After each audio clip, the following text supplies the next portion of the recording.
Alison Milwe Grace has been in the food industry for nearly 30 years.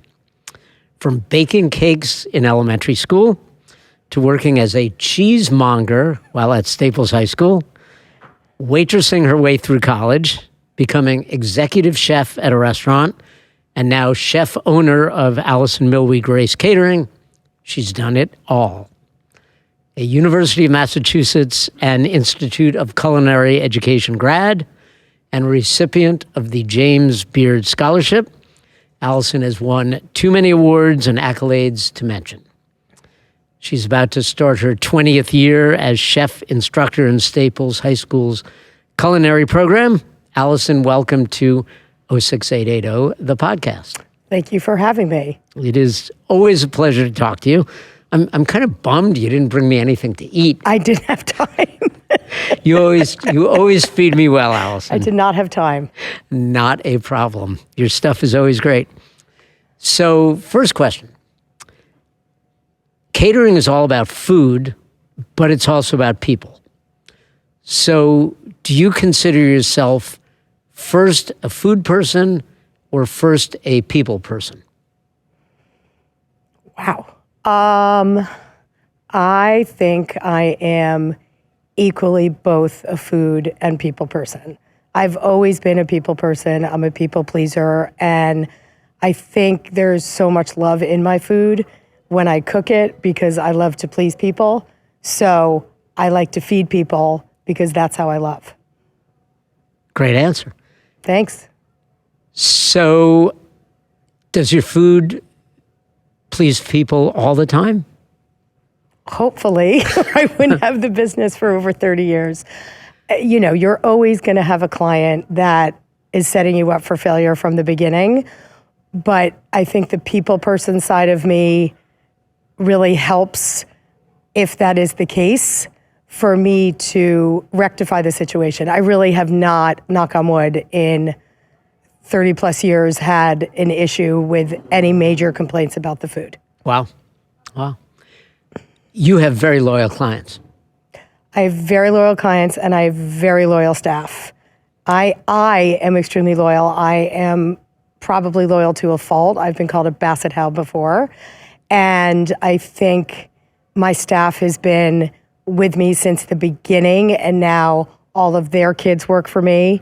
We even have a couple AMG grandbabies. They can't work for me yet, but I'm sure they will. And my clients have been with me for, you know, their kids' christenings, into their kids' engagement parties, into their kids' weddings, into, they stay with me for a very long time. I'm so grateful. Shiva? We've done Shivas. We've done bar and bat mitzvahs. We've done a couple weddings from clients that we've had their bar and bat mitzvahs, and then we've done their weddings. It's really amazing. I think another thing I love about having this business are the relationships I've made with some of my clients over the decades. And some of my clients have become, you know, true lifelong friends of mine as well. Wow. So what is a caterer? I mean, you talked about all these things that you do, but what do you do that, for instance, people never see? So much. The lead up to an event is endless amounts of hours, from the first contact that the client makes via my website. There's probably a back and forth with pricing and venue, just a million questions. And then from that, I've actually learned my lesson after 30 years. We talk budget before we get into the nitty gritty of me starting to design menus and stuff, just to make sure we're the correct fit for each other. And then if, in fact, we decide we're the correct fit, that is when the first face-to-face meeting happens. It usually happens at either, if the event is at their house, it'll happen at their house, or at a venue, or oftentimes we'll meet at our kitchen first just to kind of meet each other and break the ice. And then all the work on my end begins, because there are rental orders to be placed, there are beverage orders to be placed, there are staffing to do. I mean, it goes on and on and on and on and on. So my lead time, usually weddings are about 12 to 18 months out. They usually contact me. The earlier, the better. And for other events, usually most of my clients are between 3 and 6 months out. So we have a lot of time to go over all the details, but it's never ending. It's kind of like a baby. Like once they become my client, I see them through every phase. There's constant contact via email, text. Text seems to be the way it goes right now. Phone calls if they want, holding their hands if they want. You know, it's usually the events are a very emotional event, whether it's a happy event or a sad event. It's very personal, it's very emotional. And so they often need some psychotherapy as well. Why do you have to hold their hand? A lot of people, you know, it's hard for me to understand this because this happens to be the only thing I've ever done in my life. And thankfully I'm good at it and it just all comes very naturally to me. But for most people, putting on an event or having people in your house or even, you know, organizing a wedding, even though we're holding their hand the whole time, it's very overwhelming for them. Entertaining doesn't come naturally to a lot of people. It overwhelms them a lot. What's the most bizarre thing anybody's ever asked where you had to hold their hand? I'm not going to answer that. Okay. All right. There's been a lot of bizarre things. Tell me afterwards. A lot. I will. So I go to you, Alison, I want to put on an event. I need a caterer. How do you figure out what I want that's different from somebody else? Well, it's interesting because your question to me is kind of the nightmare email that I probably receive about 20 times a week, which is party in my backyard or wedding in 2024. So I take that email and then I say, it's so great to hear from you. Here are my initial questions, which is, what is the date of your event to make sure that we're available? Where is the event? Approximately how many people? Is your ceremony on site as well? Bar, DJ, full bar. Are you thinking plated, family style, food stations, buffet? There's just a litany of questions. For the bigger events, which we tend to be doing right now, we are a one-stop shop, meaning we have an event planner on staff that if you move forward and sign contracts with AMG Catering, you have access to her. And that way there's nothing lost in translation because there's 2 eyes on every email, there's 2 eyes on every rental list, there's 2 eyes on every beverage order. A lot of times my clients come to me already with an event planner, which is great too. So, you know, that's another thing that I love is I've met a lot of people in the industry. That way a client comes to me already with an event planner and, you know, she and I or he and I hit it off from the get-go. It's what a lot of people don't realize is since I'm the chef owner of this catering business, I can't have eyes on the front at all times because I'm really in the back in the kitchen. So for bigger events, there needs to be somebody like me, but not me, in charge of the front of the house. So we either have floor captains or event planners and floor captains. It goes level, there's different levels of staff that are needed for each event. Are some types of events easier than others?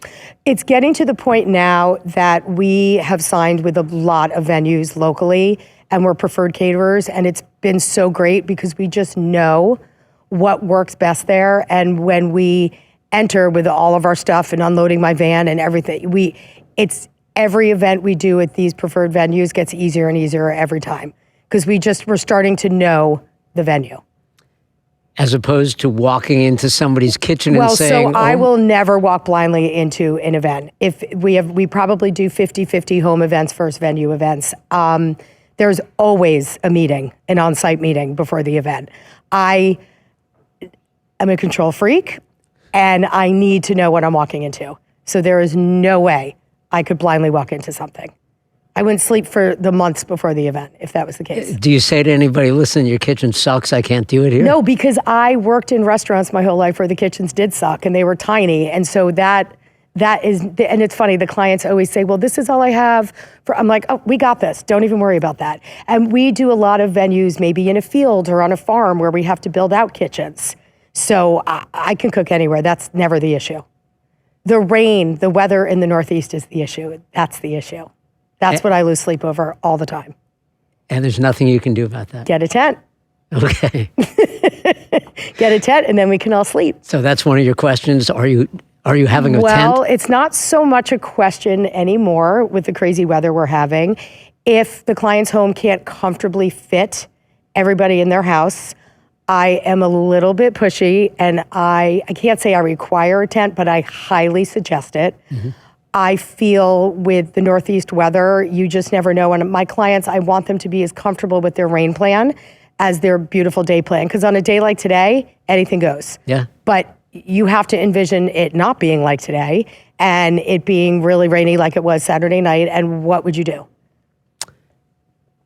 So you're a problem solver, obviously. That's what you do. Never thought of myself that way, but I guess I am. You absolutely are. What's the toughest problem you've had to solve? In my career? Yeah. How to clone myself. No. I mean, an event. What? How to clone myself. Absolutely went wrong that you had to scramble. We've had a wedding cake fall apart a couple times, and we've had to, whip up frosting and put it back together, and it's not quite as even and beautiful as it was when it arrived. We have had, so we had one of my chefs in the kitchen put about 400 meatballs in the wrong sauce at a wedding. So we couldn't really scoop out 400 meatballs, so we had to, on the fly, make another sauce. Oftentimes, the rental orders will be missing something or a table is broken. I mean, you have to be ready for anything. I travel to every event with an enormous toolbox that I can barely even carry anymore because it has everything in it that you could possibly need. Wow. At all times. This is fascinating. I mean, this is a look really behind the curtain. Behind the scenes. Yeah. It's not always pretty. It doesn't have to be, so long as it's pretty for at the end. Client. The execution has to be pretty. Behind the scenes, not always. You mentioned staff. Who works for you? So I have about 37 people that are subcontracted out that I can call on at any time when they're available. None of them, they all have other jobs. They are a lot of teachers. They all have various jobs. Some are still, other jobs in the food industry. A couple of them have their own small catering businesses on the side. A couple of them were workers for me when I was in the restaurant business, and so they kind of followed me out of that. And then many of them I've just met through other people in the industry, and most of them, the majority of them live up in Guilford area. They travel really, really far. I am more than grateful, and I would not be where I am today without my incredible staff. They are so dedicated. They represent me, oftentimes better than I represent myself. And staff is so incredibly important. I mean, one thing I always talk to my clients about, if they question how much staff is on an event or the cost of the staff, to me, you could go to an incredible event with incredible food, but if there are dirty napkins and empty glasses and stuff everywhere that, is ignored, it doesn't matter. That's what you remember. So to me, the staffing is just as important as the actual food. Wow. COVID. Oh. How did that affect you and the entire catering industry? It was awful. So interestingly enough, very sadly, my father passed 2 days before we went into lockdown. Wow. So I found myself grieving his loss and also grieving the loss of my business kind of all at the same time. And I gave back 100% of all of my deposits, but it was weird the way it happened because we kept pushing something for 3 months, and then we realized we had to push it for 6 months, and then we realized. So finally, after in my mind, I said, okay, if we push this event 3 times, I'm just going to give the deposit back because we just didn't know. And I've asked my friends, I'm like, did I ever grieve my dad? Because I don't really remember because it was such a crazy time. They're like, yeah, you went and cooked at your kitchen for the front lines for 9 months.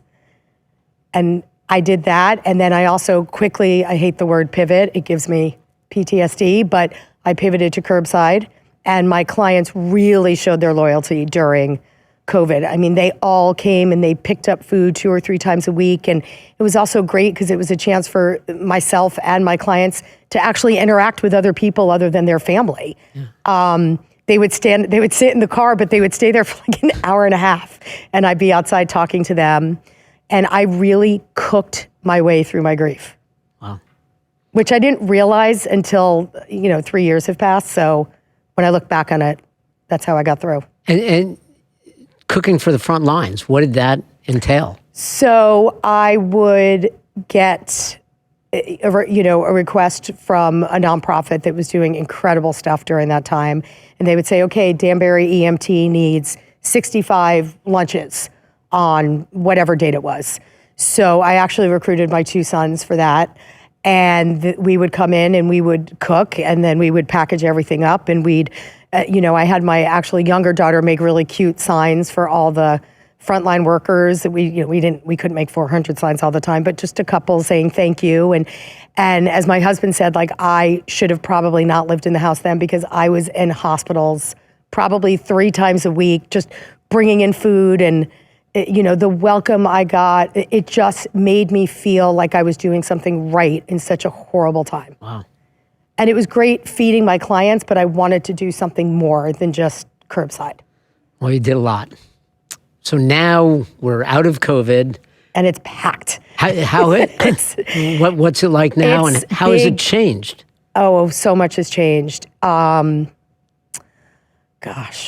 So one thing I've noticed is the head counts for my events are very high. I think it's actually starting to wean a little bit, but last year when we first came out, I think everybody was just so excited to go somewhere and celebrate something. So I would have clients that would say, oh, my head count's going to be 75. And then 2 weeks before, they'd be afraid to tell me. They're like, Alison, it's 125. I was like, okay.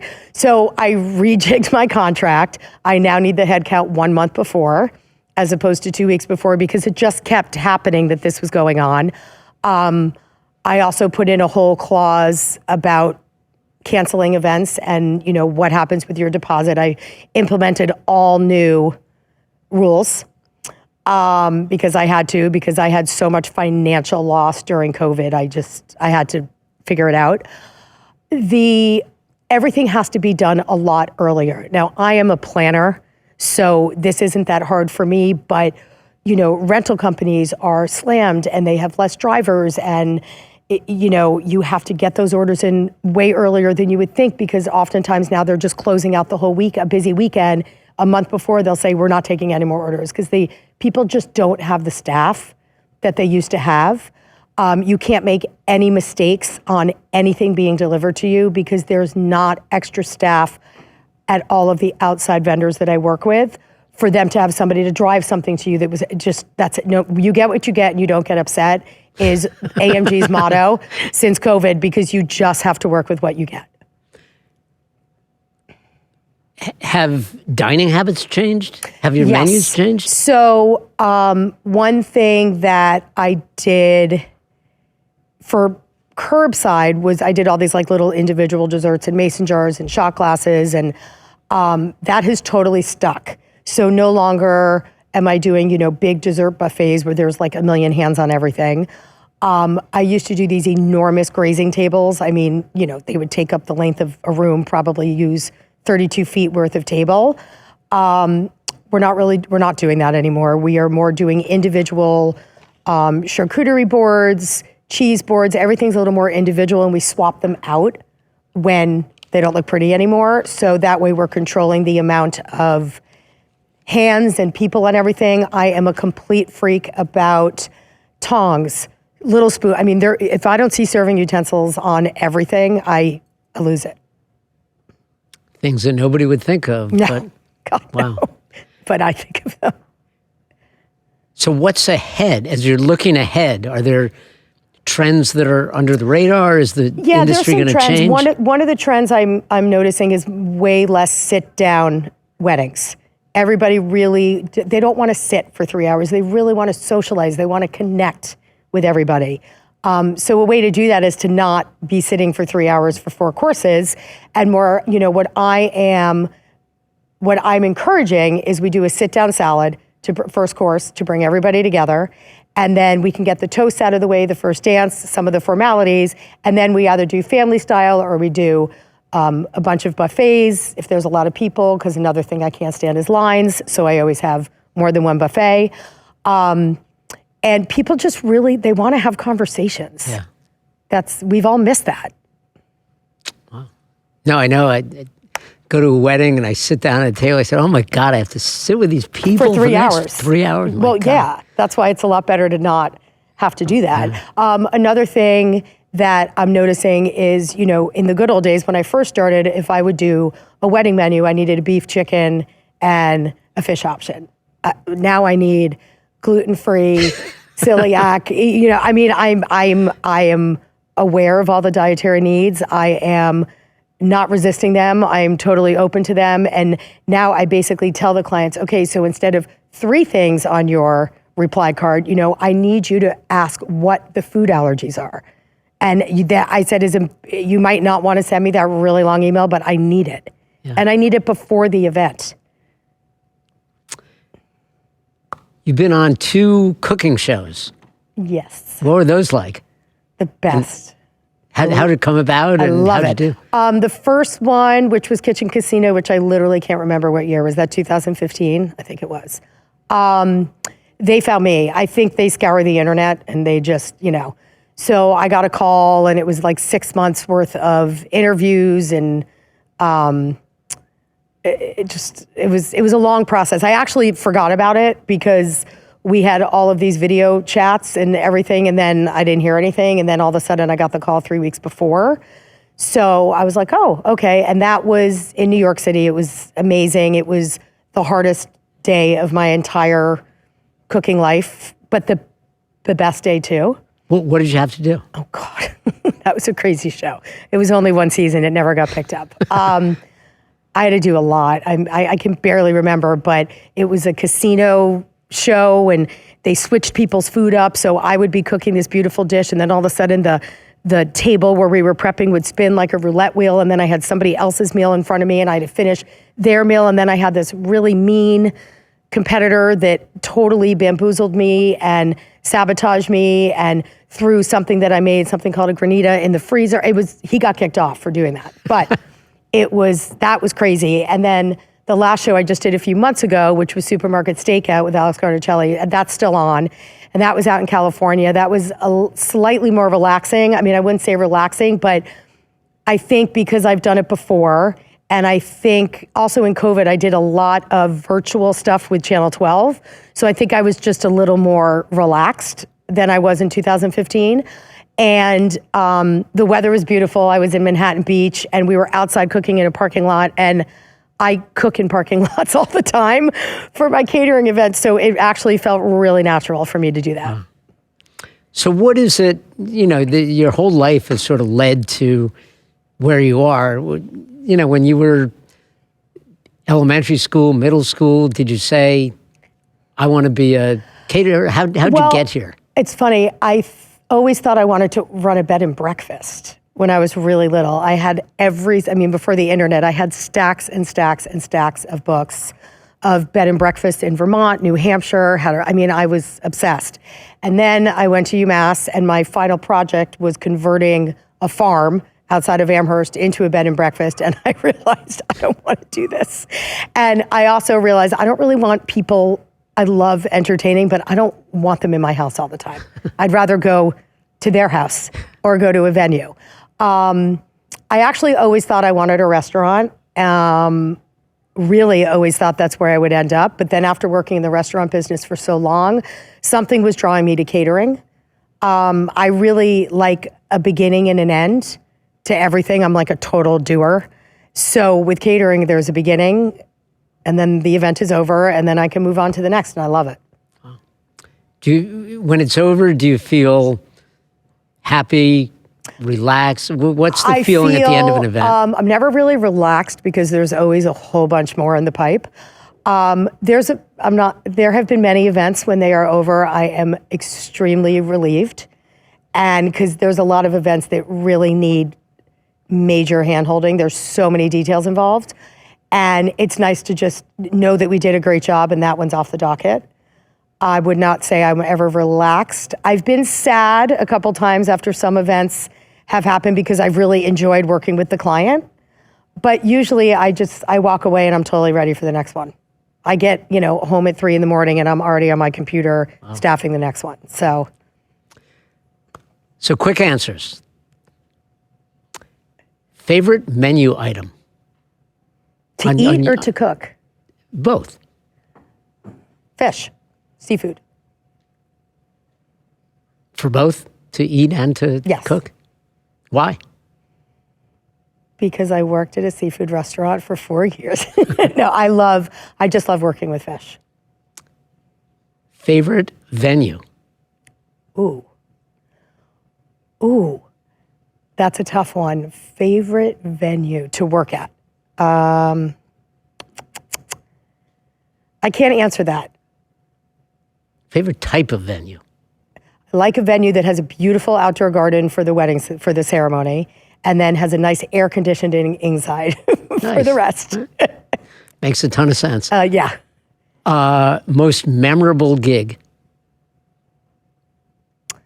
Most memorable gig? A relative's wedding that I catered. Oh, nice. Yeah. Were you a guest as well as the Kind caterer? of, I tried to be. I mean, that's another thing.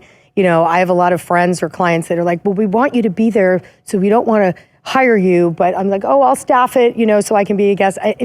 It's hard for me to really be a guest if I know it's, my brand out there. I've tried. Once the meal's out, I can be a guest. Okay. So again, I asked you before if I was coming to you as a client. So I'm there. I answer all your questions. Tell me what's next? Yeah. No. Tell me what you would suggest for me for my event. Well, what kind of event are you having? A party. My 0680 party. Okay, how many guests? At the beach, 100 guests. 100 guests at the beach. What are your thoughts on the rain plan? Do you have a rain plan? Because I got next week. Okay, so that's tricky. Okay.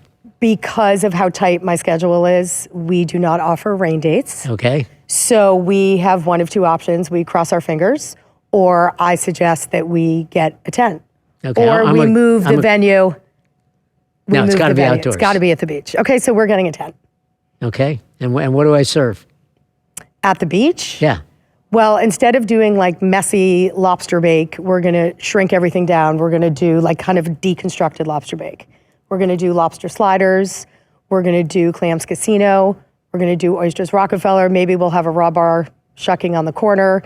Maybe we'll have my sushi guy making some sushi. It's going to be pretty much all seafood and fish because you're at the beach. Sounds good. You're hired. Am I? When is it? Next year. Great. Oh, you're probably booked. I'll get the tent. You're probably booked. Alison Milwe Grace, everything you ever wanted to know about the catering industry. Thanks for coming on. Anything I should have asked that I didn't? No. I just want to keep going till I can't, till my body breaks. Awesome. And we're taping. It's 11:45, so it's time for lunch. Great. Let's go out. All right. See ya. Thank you, Dan. Thank you. Bye.